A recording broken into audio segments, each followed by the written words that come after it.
फिर हमारे इस YouTube चैनल पर मैं हूँ सी एच ए मिश्रा। पिछले लेक्चर में मैंने जहाँ से डिसकंटिन्यू किया था वहीं से कंटिन्यू कर रहे हैं हम लोग। और हमने डिस्कस किया था जो हमारे समरी है, समरी में आप लोग देख रहे होंगे कि यहाँ पे इंट्रोडक्शन दिख रहा है, वो हो चुका है। 92A हो चुका है, 92B हो चुका है। 92A में क्या था, एसोसिएट एंटरप्राइज, जिसमें हम लोग पढ़े थे सब लग गम फो जैसे रिश्ता होगा, that is called associated enterprise. And उसके बाद में 92B था इंटरनेशनल ट्रांजैक्शन पे। एंड 92C के अंदर आर्म लेंथ प्राइस हम लोग पढ़ रहे थे, जिसके अंदर मीनिंग था, कंप्यूटेशन था। कंप्यूटेशन के अंदर बहुत सारे पार्ट्स थे जो आपने देखा रहेगा, ये बहुत सारे पार्ट हैं जिसमें वाई, व्हेन, हाउ और हु, एट व्हाट टाइम, ये सारे था। जिसके अंदर हाउ में हमने बहुत सारे पार्ट थे, जिसका 5 पार्ट बोला गया था।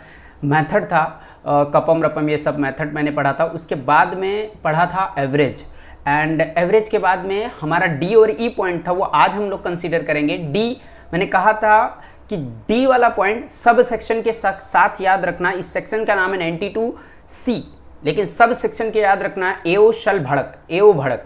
अच्छा, एओ भड़क हम पढ़ेंगे, ये डी पॉइंट और ई है कॉन्सिक्वेंसेस। अगर एओ भड़केगा तो क्या होगा, 2 बुरे कॉन्सिक्वेंसेस है, इसको भी याद रखना। तो एओ भड़क का सेक्शन है क्या, 92C3 एंड 92C4 कॉन्सिक्वेंसेस एओ का भड़कना है। तो आइए स्टार्ट करते। यहां पे देखो एओ भड़क रहा है।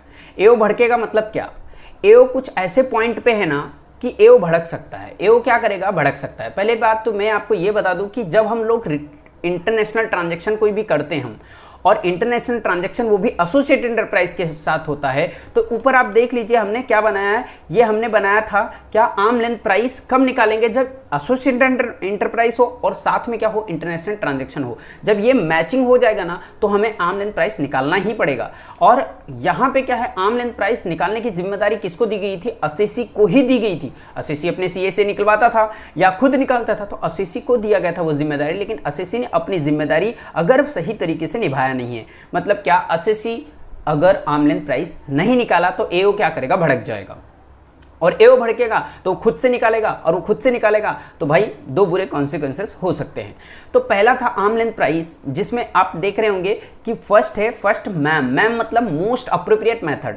एओ को आर्म लेंथ, एसएससी को आर्म लेंथ प्राइस निकालना चाहिए मोस्ट अप्रोप्रिएट मेथड से, बट उसने नहीं निकाला, नॉट फॉलोड, उसने फॉलो नहीं किया या उसने निकाला ही नहीं। याद रखो इसमें 2 चीज है, एक उसने निकाला ही नहीं, आर्म लेंथ प्राइस ही नहीं निकाला, और एक तो निकाला लेकिन मोस्ट अप्रोप्रिएट मेथड फॉलो नहीं किया। तो दोनों केस में है एक ही केस, लेकिन उसके अंदर 2 ये बन रहे हैं, और दोनों केस में भी क्या बन सकता है, एओ भड़क सकता है। नेक्स्ट बात आती क्या कि इंफॉर्मेशन एंड डॉक्यूमेंट, किससे रिलेटेड बेटा, ये इंफॉर्मेशन डॉक्यूमेंट से। अच्छा, इंफॉर्मेशन और डॉक्यूमेंट जो है ना, वो 3 पॉइंट यहाँ पे कवर किया, 2, 3, 4। तो इंफॉर्मेशन डॉक्यूमेंट, अब एओ आर्म लेंथ प्राइस बहुत बड़े बड़े बिजनेस है, दुनिया में बहुत सारे लाखों करोड़ों बिजनेस है, और बिजनेस में सबका कुछ ना कुछ अलग होता है। तो वहां पे क्या है, आपको कुछ इंफॉर्मेशन एंड डॉक्यूमेंट मेंटेन करना पड़ता है। ऐसा कौन बोलता है, सेक्शन 92D। जब 92D पढ़ेंगे तब वहां पे हम डिस्कस करेंगे। बट ऐसे मान के चलो कि 92D क्या बोलता है कि कुछ ऐसे सेक्शन है बेटा जो आपको क्या करना चाहिए, कुछ ऐसे इंफॉर्मेशन डॉक्यूमेंट है जो आपको मेंटेन करना चाहिए। हे एसएससी, आपको ये इंफॉर्मेशन एंड डॉक्यूमेंट को मेंटेन करना चाहिए। एसएससी नहीं माना, गुस्ताखी किया, तो बेटा पनिशमेंट तो मिलेगा। अच्छा, इंफॉर्मेशन डॉक्यूमेंट अगर वो मेंटेन, जिसके बेसिस पे आर्म लेंथ प्राइस निकालना है उसको ना यार, एओ को, तो एओ भड़केगा तो आर्म लेंथ प्राइस निकालेगा। अच्छा, एओ बोलता है कि इंफॉर्मेशन और डॉक्यूमेंट भाई मेंटेन करना चाहिए एज पर सेक्शन 92D। तो अब सवाल आता है, एसएससी को तो मेंटेन करना चाहिए, बट एसएससी मेंटेन ही नहीं किया। पहला सवाल आता है कि एसएससी मेंटेन करना चाहिए था, तूने मेंटेन किया है क्या? एसएससी बोलता है नहीं, हमने मेंटेन नहीं किया। तो एओ भड़क जाएगा। भड़क जाएगा मतलब एओ खुद से आर्म लेंथ प्राइस निकालेगा, आर्म लेंथ प्राइस क्या करेगा, कंप्यूट करेगा। ठीक है, फिर दूसरा के बाद तीसरा आता है, उसने हो सकता है मेंटेन किया हो लेकिन फर्निश नहीं कर पाया। फर्निश नहीं कर पाया, आपको दिया ही नहीं, आपने मांगा, एओ मांगा, विदिन 30 डेज देना होता है। जिस दिन नोटिस आया उस दिन को छोड़ के विदिन 30 डेज के देना होता है। बट इंफॉर्मेशन डॉक्यूमेंट फर्निश ही नहीं कर पाया। कौन? एसएससी। किसको?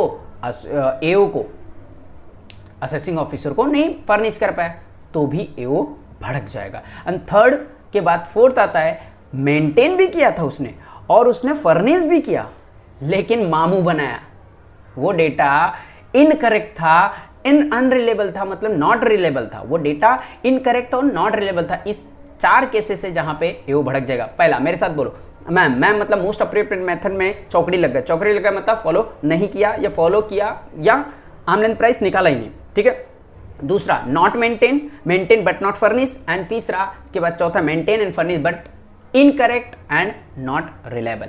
ये 4 केसेस में एओ क्या करेगा बेटा, भड़क जाएगा। और जब भड़केगा तो 2 कॉन्सिक्वेंसेस है, जो बुरे कॉन्सिक्वेंसेस है वो उसके साथ होगा। किसके साथ? असेसी के साथ। पहला, अच्छा इसको इनकी लैंग्वेज में देखा जाए 92C3 किसकी लैंग्वेज में बेटा? ये लॉ की लैंग्वेज में। तो ये ऐसा लिखा है, एओ भड़कना मतलब होता है determination of arm length price by AO. AO आपका आर्म लेंथ प्राइस निकालेगा, भड़केगा तो निकालेगा ना।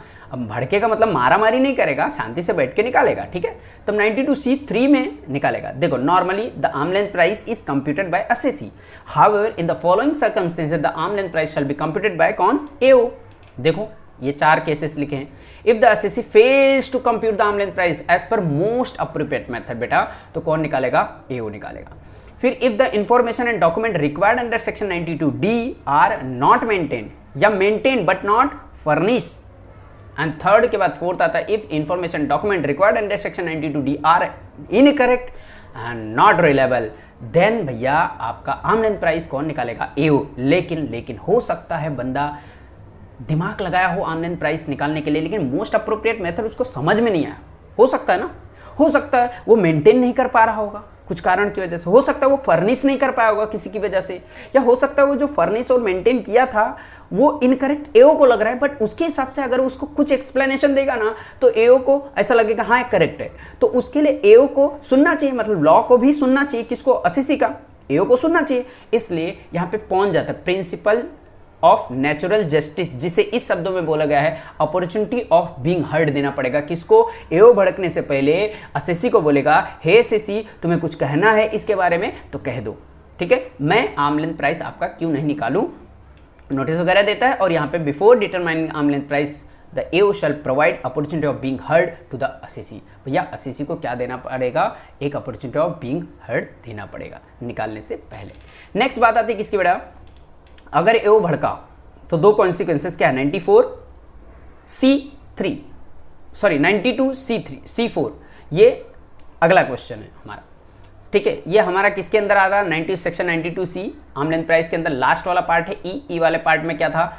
एओ 2 कॉन्सिक्वेंसेस है, जो बुरे कॉन्सिक्वेंसेस हमारे ऊपर प्रभाव पड़ेंगे, उसको एग्जाम्पल के माध्यम से हम समझेंगे। देखो पहले पर्टिकुलर से रिटर्न है, स्क्रूटिनी और असेसमेंट है। आप मान के चलो ऐसा कि इन सैलरी नहीं है, हाउस प्रॉपर्टी इनकम नहीं है, इनकम फ्रॉम बिजनेस 100 करोड़ है, आप देख रहे होंगे यहाँ पे 100 करोड़ है, और कैपिटल गेन नहीं है, एफओस नहीं है, ये नहीं है। अच्छा, नॉर्मली सोच के चलो 100 करोड़ इसका जीटीआई है, और डिडक्शन के अंदर 30 करोड़ इसका डिडक्शन, 30% ऑफ क्या? IFB मतलब इनकम फ्रॉम बिजनेस। समझ में आया? अच्छा एक बात सोचो, ये IB क्या होता है? ATIB, IC ये सब सेक्शन है जिसके अंदर असेसी को फ्लैट जो बिजनेस इनकम है ना उसका 30% डिडक्शन मिलता है, किसी सेक्शन में 100% मिलता है, किसी का 25% मिलता है। तो ये एक एग्जांपल के तौर से मैं आपको एक यहाँ पे ATIB लिया हो जिसके अंदर 30% फ्लैट इनकम फ्रॉम बिजनेस पे छूट मिलता है, डिडक्शन मिलता है, इनकम पे डिडक्शन मिलता है बेटा। अच्छा, इनकम पे जो डिडक्शन मिलता है कितना परसेंट? 30%, तो उसका 70 करोड़ ये क्या आ गया बेटा? Net taxable income. अच्छा मान लो ये इनकम जो कंप्यूट किया था, ये वाला इनकम रिटर्न वाला सबमिट किया था, फाइल किया था, इसके ऊपर स्क्रूटिनी आ गई। स्क्रूटिनी आई तो असेसिंग ऑफिसर क्या करेगा? भड़क जाएगा।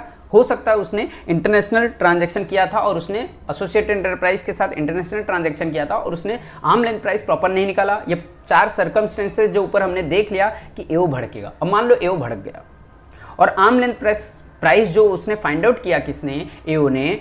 वो आर्म लेंथ प्राइस जो फाइंड आउट किया कौन? एओ ने। और एक्चुअली हमने कितना दिखाया? 100 करोड़, दोनों में डिफरेंस आ गया मान लो, और वो डिफरेंस कितना है? 40 करोड़ का। तो एओ भड़क के 40 करोड़ आपके इनकम में क्या करेगी? ऐड कर देगी, और ऐड करेगी तो आपका जो असेसमेंट बनेगा ना बेटा वो यहाँ पे 140 करोड़ हो जाएगा। समझ में आया इतना? ठीक है। अब क्या होता है बेटा कि जब ये 140 करोड़ तो हो जाएगा, अब सवाल ये आता है कि जो डिडक्शन है ना, लेस डिडक्शन, नॉर्मली हम इनकम फ्रॉम बिजनेस में क्या करते हैं कि कभी भी स्क्रूटिनी आई तो ऊपर जो भी इनकम बढ़ा और नीचे जो डिडक्शन मिलता है ना, बिजनेस का ही मिलता है, मतलब 30% फ्लैट यहां पे मिलना चाहिए, पे हमें फ्लैट 42 करोड़ मिलना चाहिए, बट नहीं मिल रहा है। वजह क्या बेटा? 42 करोड़ मिलना चाहिए बट यहाँ पे नहीं मिलेगा। नॉर्मली बिजनेस में ऐसा होता था बट यहाँ पे नहीं होगा। क्यों नहीं होगा बेटा यहाँ पे? क्योंकि ट्रांसफर प्राइसिंग में ऐसा लॉ बनाया गया है कि अगर आपने गुस्ताखी की, कोई गलती की तो आपको सजा मिलेगी। यही उनकी सजा है। पहला बुरा कॉन्सिक्वेंसेस क्या है? आपके इनकम को ऐड किया जाएगा, इनकम में ऐड किया जाएगा, मतलब इनकम टैक्स अपने हिसाब से फायदा देखेगी, इनकम ऐड करेगी, लेकिन उसके अगेंस्ट में कोई खर्चे हैं ना, ये वाले खर्चे डिडक्शन या 10AA के, तो वो खर्चे को डिडक्शन करने नहीं देगी उस इनकम से रिलेटेड। ठीक है, तो यहाँ पे सेम ये जो हमारा ये है 30 करोड़ डिडक्शन, ये इतना ही रहेगा, नो चेंज होगा। 110 करोड़ इनकम पे उसको टैक्स भरना पड़ेगा। इसी को लॉ का भाषा में पढ़ते देखो क्या है। If the ILP is computed by AO then the addition made by AO shall not be eligible for deduction under chapter 6A and deduction 10AA। 10AA वाला आपने देखा होगा, है ना? तो उस केस में भी कोई खर्चे का डिडक्शन ऐड नहीं किया जाएगा। इसलिए आर्म लेंथ प्राइस बड़ी इज्जत में निकालो।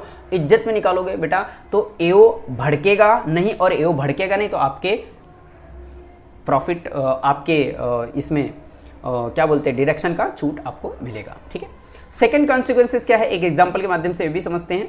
एग्जांपल है, फॉरेन है ये, इंडिया है, ऐसा हम लोग ने अभी तक पढ़ा है, और रॉयल्टी है ये, एक्स लिमिटेड है, वाई लिमिटेड, और दोनों एसोसिएट एंटरप्राइज है। एक्स लिमिटेड कोई सर्विस, रॉयल्टी सर्विस लेता है और रॉयल्टी का पैसा पे कर रहा है वाई लिमिटेड को। एक्स लेता है और वाई को पे कर रहा है। ठीक है, अच्छा, वाई को जो पे कर रहा है ना उधर, कौन? एक्स लिमिटेड वाई को दे रहा है, तो उसके ऊपर क्या होता है, रॉयल्टी में ऐसा फ्लैट बोला जाता है कि जी TDS काटना पड़ता है। कितना % TDS काटना पड़ता है? 10%। तो जो इनका टैक्स होता है ना, इन लोग को बेनिफिट दिया गया कि 10% टैक्स लगेगा फ्लैट और 10% रॉयल्टी। मतलब क्या गाना क्या था? फॉरेन कंपनी वाले, फॉरेन लोग, फॉरेन इनकम पे जिस रेट से टैक्स आ जाएगा उसी रेट से काटा जाएगा। तो टैक्सा किस रेट से जा रहा है? 10%। TDS भी 10% कटेगा। तो TDS मान लो 10% काटा इसने। ठीक है, अब यही रॉयल्टी सर्विस आउटसाइडर को वाई लिमिटेड कितने में देता है? सॉरी, यहाँ पे मैंने 100 लिखा, यहाँ पे 60 आएगा। एग्जाम्पल ले लो 60, यहाँ पे मैंने मिस्टेक किया तो यहाँ पे 60 आएगा। तो मान लो वो 60 में ये देता है। अच्छा, यही सर्विस वो किसको देता है? वाई लिमिटेड को। वाई लिमिटेड किसको देता है? आउटसाइडर को, कोई दूसरे कस्टमर को। $60, यहाँ पे $60 है, मान लो ऐसा। ठीक है, तो AO क्या करेगा? AO भड़क गया और arm length price proper calculate नहीं किया, तो AO कैलकुलेट करेगा, बोलेगा आउटसाइडर को $60 में देते हो, तो AO आर्म लेंथ प्राइस निकालेगा $60, और जो आपके $60 का इफेक्ट है ना, बचा हुआ $40 आपके इनकम में ऐड कर देगा। किसके इनकम में? एक्स लिमिटेड, क्योंकि एक्स लिमिटेड ने ज्यादा खर्चा दिखाएगा, $100 रॉयल्टी पे किया होगा तो खर्चा ज्यादा दिखाया होगा। अब $40 उसके इनकम में और क्या होगा? ऐड हो जाएगा। लेकिन वाई के ऊपर कुछ चेंजेस नहीं होना चाहिए। ऐसा कौन बोलता है? Transfer pricing. देखो यहाँ पे क्या लिखा है, if the international transaction involve payment subject to TDS। Involve है, यहाँ पे क्या था बेटा? सब्जेक्ट टू TDS था, ये इन्वॉल्व था TDS। Okay, the determination of arm length price by AO shall lead to recomputation. उसने रिकम्प्यूट किया ऑफ इनकम असेसी का, जो पेयर है एक्स लिमिटेड का, but it shall not be lead to recomputation of income of its associated enterprise. Receiver का income recompute नहीं किया जाएगा, ऐसा यहाँ पे लिखा है। और वो बंदा क्लेम नहीं कर सकता रिफंड के लिए कि भाई अगर $60 है और $60 का 10% कितना? $6 होता है, तो $4 जो बचा हुआ है, मैंने ज़्यादा मेरा TDS काटा है, मुझे रिफंड कर दो। कौन? Y limited. ऐसा वाई लिमिटेड नहीं बोल सकता है। तो देखिए यहाँ पे एक एग्जाम्पल के माध्यम से ये भी समझेंगे और थोड़ा सा इजी बनाएंगे, बट उसके पहले नोट देख लो। नोट में क्या लिखा है? As per section 115A royalty income of foreign company from India. India से कोई फॉरेन कंपनी रॉयल्टी इनकम कमाती है, फॉरेन कंपनी मतलब वाई लिमिटेड इंडिया से रॉयल्टी इनकम कमा रहा है, तो उसको टैक्सेबल हम करेंगे एट कंसेशनल रेट 10%। एंड अगर 10% कंसेशनल रेट है तो TDS भी हम काटेंगे कितना? 195 सेक्शन के तहत 10% ही। आइए उसको सिंप्लीफाई करते हैं। देखो, कंपटीशन ऑफ वाई लिमिटेड क्या लिख रहा है बेटा? यहाँ पे रिटर्न फाइल करेगा वाई लिमिटेड, $100, $10 उसका TDS टैक्स बन रहा था कितना, $10, और उसने TDS इंडिया वाले काट लिए पहले से, तो 10 माइनस हो जाएगा, रिफंड उसको 0 था। बट रिटर्न फाइल के बाद जब स्क्रूटिनी वगैरह में पकड़ा गया और उसका $60 होगा, कितना, एक्स लिमिटेड का बताया गया आर्म लेंथ प्राइस, तो वाई लिमिटेड बोलेगा 10% $6 होता है, तो $6 हुआ TDS, सॉरी टैक्स $6 हुआ। लेकिन इसका TDS कितना कटा है, $10। क्यों, ओरिजिनल इनकम कितना उसने दिखाया, $100 दिखाया था ना स्टार्टिंग में, तो $10 तो TDS कट गया। अब वाई लिमिटेड $4 मांगेगा, रिफंड मांगेगा, लेकिन हम उसको देंगे नहीं, चौकड़ी मारा है, क्योंकि रिकम्पिटिशन एक्सपेक्टेड बाय वाई करेगा कि $4 उसको मिलना चाहिए, बट ये गुनाह था, ये गुस्ताखी थी, ये गलती हुई है, और ये आर्म लेंथ प्राइस नहीं निकाला प्रॉपर, उसकी वजह से उनको $4 जो TDS ज़्यादा काट लिया गया वो रिफंड नहीं किया जाएगा। ये 2 तरीके के कॉन्सिक्वेंसेस हो सकते हैं, वो मैंने आपके साथ डिस्कस किया। आज के लिए इतना काफ़ी है, फिर हम नेक्स्ट लेक्चर में मिलेंगे, तब तक के लिए बाय बाय, टेक केयर।